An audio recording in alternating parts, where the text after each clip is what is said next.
So we want to consider this formula. We want to make x the subject. And the difficulty here is that x is in two different places.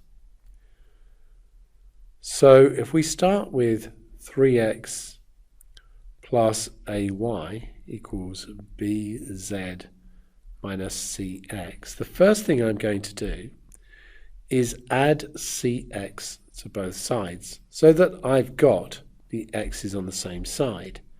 So I've got 3x plus cx plus ay is equal to bz. And because the ay doesn't have an x, I'm going to subtract that off of both sides. And remember, I'm subtracting because it's added. So I now have 3x plus cx is bz minus ay.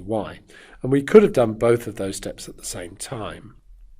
Now, what I'm going to do here is factorize. So I've got a common factor of x.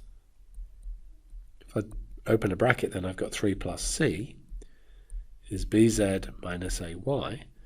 And then the x is multiplying this bracket. So we can move it to the other side by dividing both sides by 3 plus c.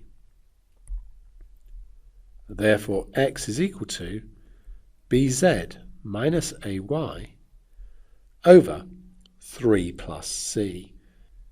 In this expression, it doesn't matter whether 3 plus c is in a bracket, but of course it has to be here because the x is multiplying everything.